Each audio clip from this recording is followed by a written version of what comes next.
We're back with another episode of the Inspiring Women in CX podcast, a series dedicated to real talk conversations between women in customer experience and technology. For Series 8, we're raising the bar, pushing boundaries, sparking bold ideas and challenging the CX status quo. Expect fresh perspectives, fearless discussions and a celebration of women driving change in our industry. I'll be your host, Claire Buskett. On today's episode, I'll be talking to a seriously inspiring lady from Georgia.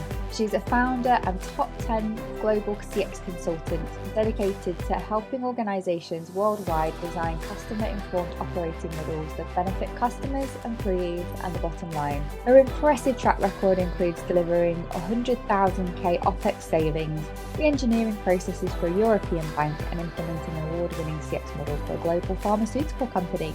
She's the driving force behind CX Panda, a pioneering digital library for customer centricity. Allow me to introduce you to today's inspiring guest, Olga Potapseva. Hi, Olga. Hi, Claire. So good to see you. Happy New Year. Happy New Year and welcome back to the Inspiring Women in CX podcast, as this is actually your second episode. Thank you. I'm thrilled to be here. Yeah, wonderful to be back, and welcome to everybody who's listening or watching wherever you are. And we're going to jump straight in with our first question, which is the one that I always ask my guests, which is, Olga, can you tell us a little bit more about your career journey and how you ended up where you are today? Well, certainly. Where I am today is creating and implementing customer-informed target operating models, which sounds all very complicated, but effectively this is customer-centric business transformation, and that excites me a lot. And what I had to acquire in terms of skills throughout my career journey is not just CX management expertise, but market research, process improvement, agile project management, change management, just to name a few. So yes, I guess it is complex, but it has been a journey as well. And it's not always been intentional. And I was reflecting in preparation to this podcast, and I was thinking, where did it all start? And I think it started when I was 15 and as an exchange student in the US. And the regional coordinators who are supposed to be our, host mothers almost, and they were supposed to look after us. They were incentivized on placing a student into a family and making sure that student stays with the family, which all sounds great on the surface, but I wasn't very successful with my first host family, which means the coordinator had no incentive whatsoever to help me out and move out of this very unhealthy environment. And the reason I'm telling this story is that targets may be damaging, even if they're set with good intentions. So that was my first lesson in customer experience, even though I did not know at the time anything about targets or customer experience, but it influenced me a lot in my choices. And this whole experience made me think, how can we connect better as humans and also make it a systemic connection, right? We have to reward people for the right things and not damage relationships in the process. And as a student, I studied economics, and through that, I got a scholarship in Germany, where I got fascinated by a company, the name of which most people can't pronounce. It's called Gesellschaft für Konsumforschung, and those of you who speak German will understand that it's a society for researching consumers, and they've shortened it to growth from knowledge. That's more sensible for an international audience, for sure. Yes, a bit more user-friendly. Or GFK. GFK, of course. Yes, GFK and OP in the UK, where I spent a good proportion of my career learning market research and getting further immersed in the application of market research for business purposes. And I felt very privileged to have worked with Andrew McKinsey from Thomson Reuters, who demonstrated at the time, customer experience was not even a thing, wasn't a science, but he was very sensible in using customer research to transition operations from the US to Manila And he would not close down a team in the US until Manila got the same level of customer satisfaction. Wow. And just to put it into perspective, large research institutions often found themselves producing reports only to be shelved. So what Andrew did for me was like a breath of fresh air. I was like, oh, that's how you use research. That's how we could drive more good in businesses. And from that onwards, I got into customer experience. I headed up customer experience function at Domestic and General, which is a UK insurance company. And after a few other career steps, started my own company 6 years ago. Yes, so much of that resonated with me. And poor young Olga being in that situation at such a young age, that must have been quite traumatic. Yeah, that wasn't nice, but it was No. formative. I'm grateful for the experience. Oh wow, that moment of inspiration. But yeah, it really resonated with me in terms of like the skill sets that you learn along the way that enable you to be able to implement customer experience thinking at a level that does change the organization.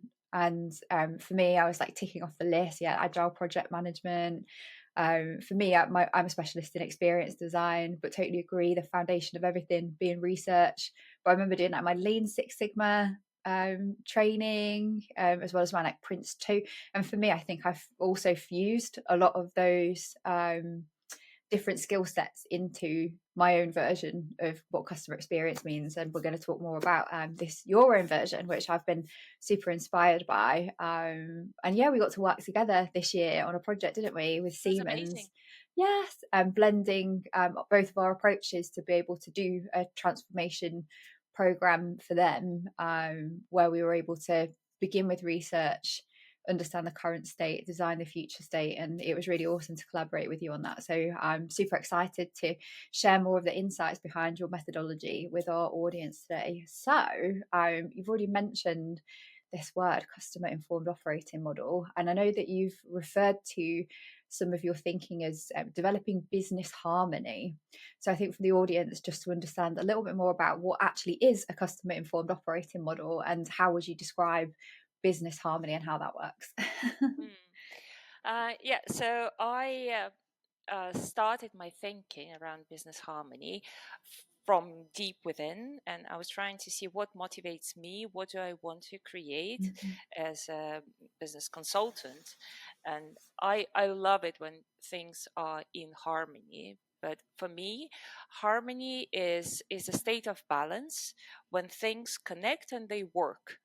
And nothing is out of sync. Everyone is happy. So it's not just the emotional state. It's not the even though that's part of it, but also it's how functionally we get to an environment that allows us to thrive.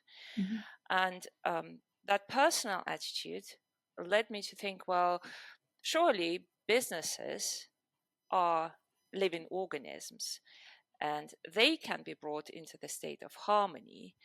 And being a customer experience driven consultant, I thought, well, at the center of this harmonious model should be the purpose and how do we enrich customer lives. But what often falls out of sync is one of the operating model elements. That could be technology, processes, people and culture. So some companies, especially these days, they think they must focus on technology, but focus on technology in itself does not bring you business benefits. It has to be aligned to what you're trying to do for your customers, for your people, and for your operating model. So starting with that purpose in mind, and then thinking about how can you achieve it with the help of technology or processes or people is a much better, in my view, a more harmonious way of conducting business. I'm imagining like conducting like an orchestra now. That's a very good metaphor, yes. So if you think about an orchestra, if a conductor all of a sudden goes crazy and goes, oh, right, it's going to be pretty chaotic and asynchronous. Or if the violins all of a sudden decide to play their own tune, or the drums decide they're a bit bored and they want to play louder, it destroys the melody. And that's a metaphor that's very applicable to the business. Yeah, and I think what we see so often are those technology-led transformations, isn't it? So the decisions are made around which technology are we going to implement.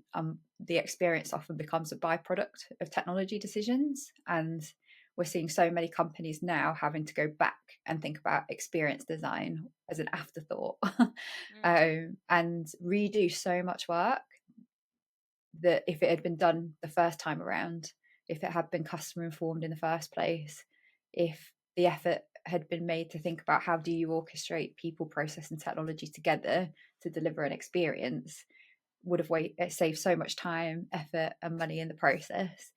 And I think I just still keep reflecting on the fact that 4 years ago we were told 70% of business transformations fail, and in 2024 that statistic hasn't altered at all. We're still seeing 70% of business transformations fail.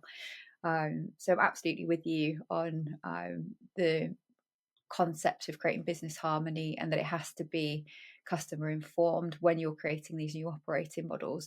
But to help to bring this to life for our audience today, would you have an example that you might be able to share of an organization that's actually achieved business harmony and a customer informed operating model? I found a quote recently which resonated with me: strive for balance, then shall you find harmony. I don't know who said that, but harmony is not a permanent state. So what you cannot have it done. Things change, people change, environments change, your market conditions are different. So at any given moment, you may find the state of harmony in a business, but it doesn't mean that you should stop developing. So that's just a small caveat to answer your question. I have worked, especially this year, with many businesses that are striving for harmony and balance, and I think that's a better way to frame it. So it's almost like, if you want to put it into business language, it's a strategic objective to have a balanced and harmonious business. And what I've learned from them is that they are courageous enough to rethink their processes and ways of taking decisions, and they're open enough to see the new input. So to put it into more practical domains, we tend to do customer journey mapping and research before we identify how to proceed with a customer-informed operating model. Many organizations find it overwhelming, and for good reasons, because we come out of journey mapping with at least 100 initiatives that could be done. Are you supposed to add 100 initiatives to the backlog of initiatives that no doubt everyone has in their business? It's not feasible. No, you shouldn't do that. What you should do is prioritize and see what is going to bring your business to a better state of balance and harmony, including financial, operational, and customer. Through that process, we boil down this huge list of initiatives to 5 to 10 projects that can be executed by the business. It's a huge piece of work that follows customer journey mapping. So I see journey mapping and research as a foundation. The real work is yet to follow. And once those are defined, then you need to work with change management. It's very easy for us to assume that, well, customer centricity is a great concept. Everyone should be behind it. And yes, they are conceptually, but their career may be on the line. They may fear that, oh, you're doing this something new. Am I going to be redundant? Are you not going to need me anymore? Am I actually going to be successful? I always chose technology based on my technical expertise. I'm good at this. Why are you telling me now that I should change my approach? So all of these questions are very real, and they can stop your transformation on its tracks. So working with people and change management is extremely important there. And then being, very mindful of your project management approaches, and this is where Agile comes into play, and really sometimes really pushing things through and making sure that they happen and stay on track. So what I do is very involved, and I care for my clients' success, and therefore I choose to be embedded within their organizations as this voice of customer centricity with very practical ways of applying it. So just thinking about balance here, because I think customer centricity is quite often misunderstood, and the word is used incorrectly in that it can be taken to an extreme of it's all about the customers, what they want, what they need, saying yes to everything that the customers want. And then at the really ineffectual end, it's more like a platitude that we just talk about being customer centric, but there's actually no reality to it. Like amazing organizations that are truly customer centric, like Amazon, they're rare, and they were built that way from the start. And when you talked about some of the critical capabilities to build a customer centric company, like leadership, operational processes, people and culture, that businesses trying to make that leap from perhaps being like sales oriented, process oriented, operational excellence oriented, market oriented, to completely change. I think there's a reality check that actually, is that necessarily what needs to happen, or is it about creating better balance? So where customer focus is completely absent, that is definitely problematic.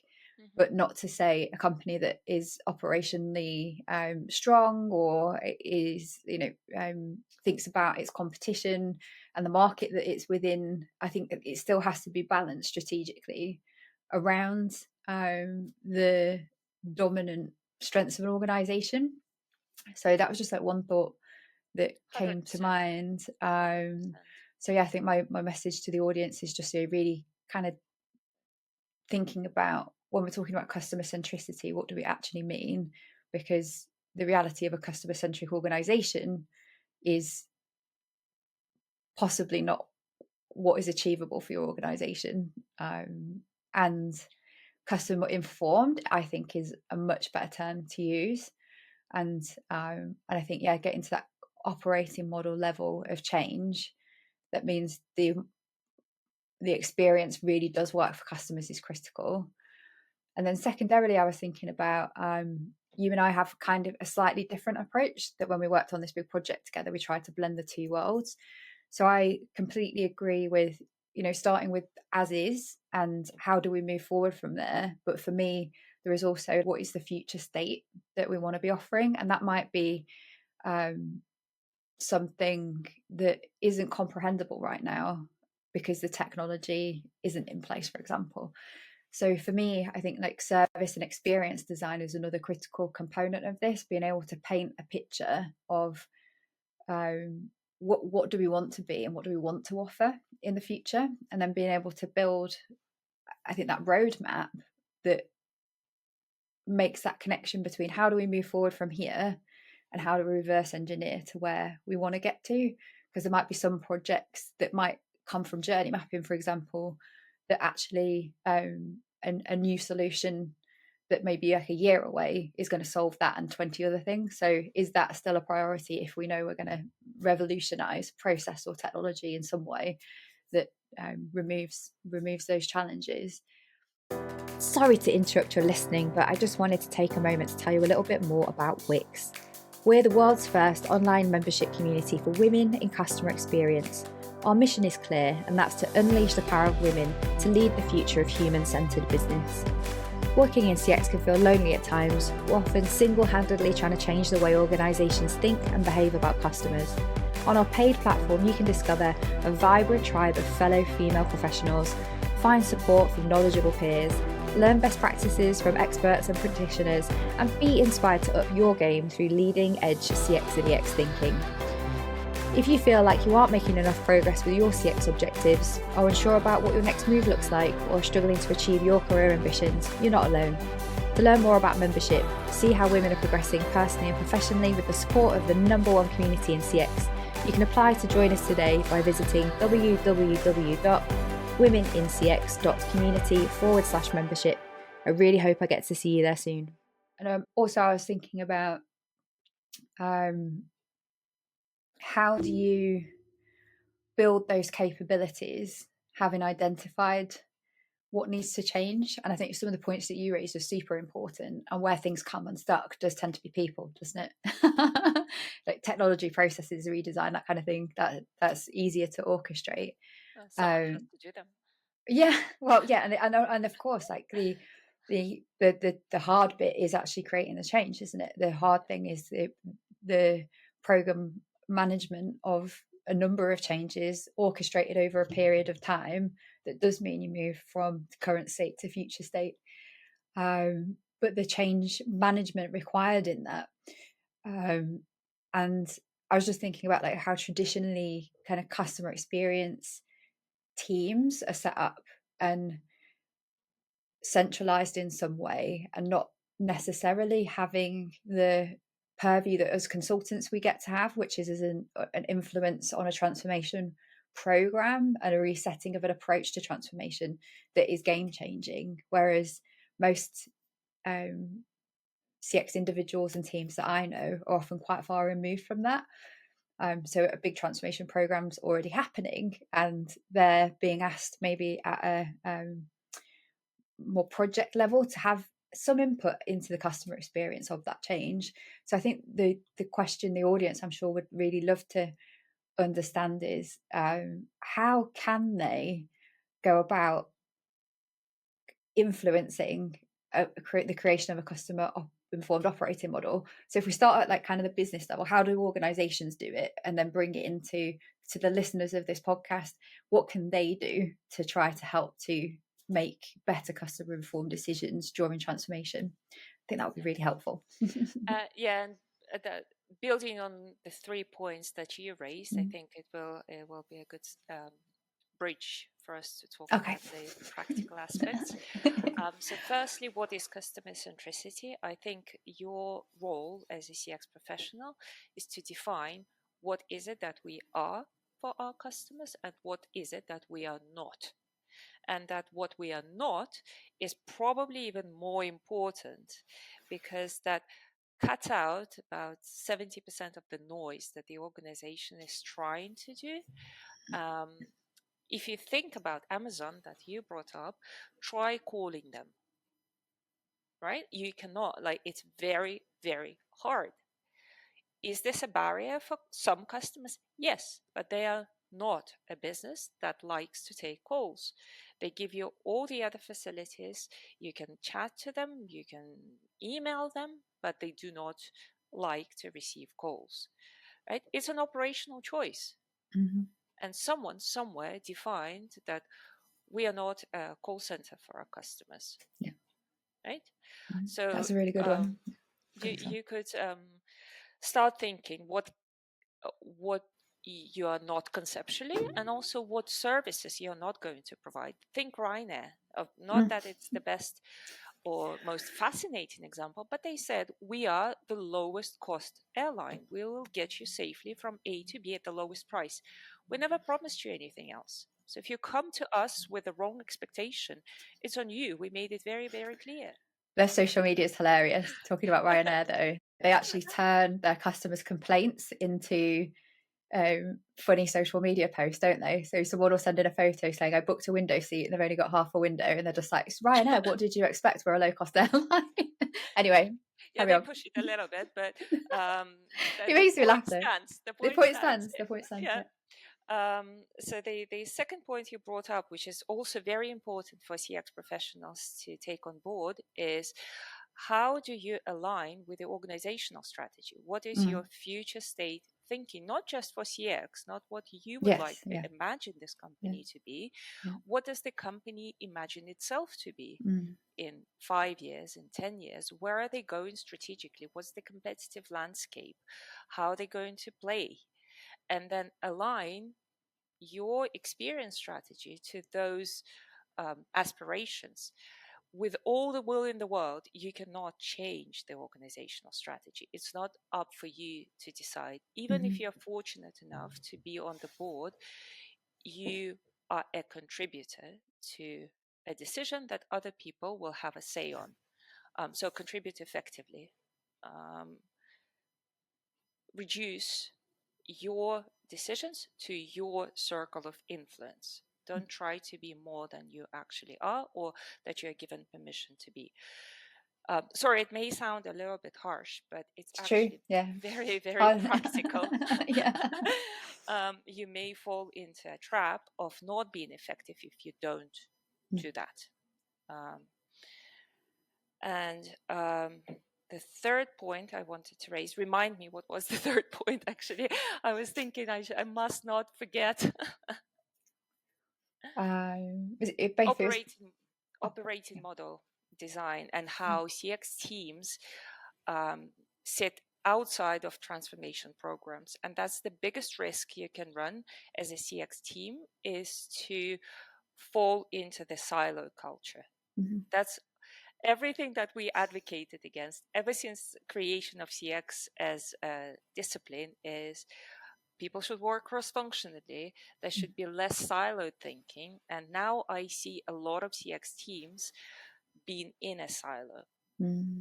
If you can, try to get involved cross-functionally, understand the agendas across the organization, and be that force that enables cross-functional thinking. Again, you can't force people to work cross-functionally, and it's not a 1 month job. It's a lot of change management, because people frankly see no reason why would they take on this extra responsibility and extra hustle in some ways. So if you believe in it, try and demonstrate that this is the right way of doing things, and it gives sufficient benefits for others to want to be on the journey with you. Again, kind of coming back to my point of your circle of influence, change the harmony in your team, change the harmony in yourself, create the balance with the teams that you work with, and then you will have more opportunities to influence how other people in the organization think. Yeah, I was just thinking back to the project we ran this year, and that was our first block, wasn't it? Strategy, strategic alignment, defining the proposition first and foremost.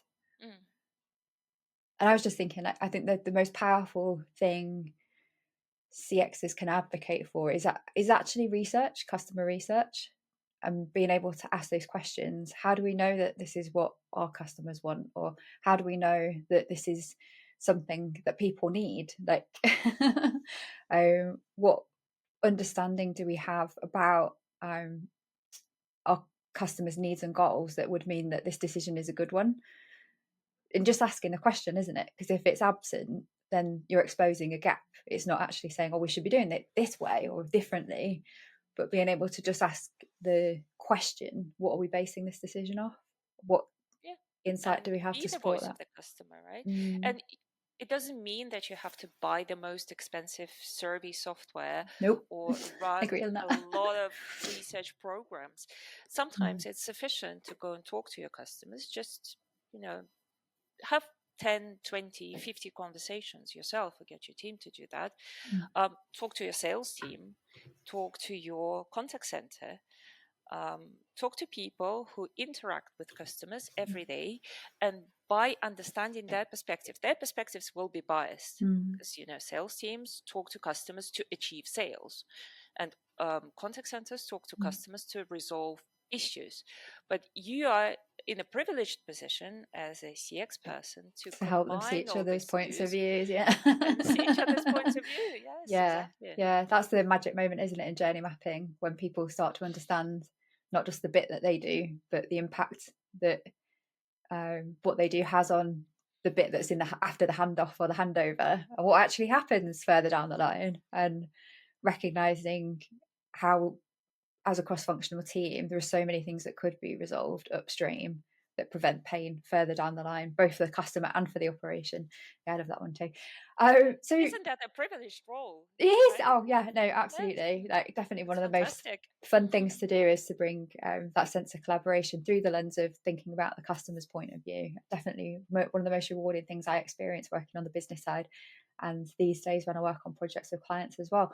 So just to bring us home then, is there a barrier or challenge you'd like to share that you had to overcome to become the woman you are today? Mm. I think you're going to be shocked by this one. Oh, I am. I say I know you really well. How am I going to be shocked? Yeah, because we all evolve, and maybe we haven't had the chance to have this conversation yet. But my blessing and curse was focusing on self-improvement, Mm. and that's a challenge that I had to overcome. And it kind of came to me last year that focusing on improvement, self-improvement, kind of implies that you're broken. Mm. And I started focusing on strength, right? So what have I achieved? What am I good at? What should I be doing more of?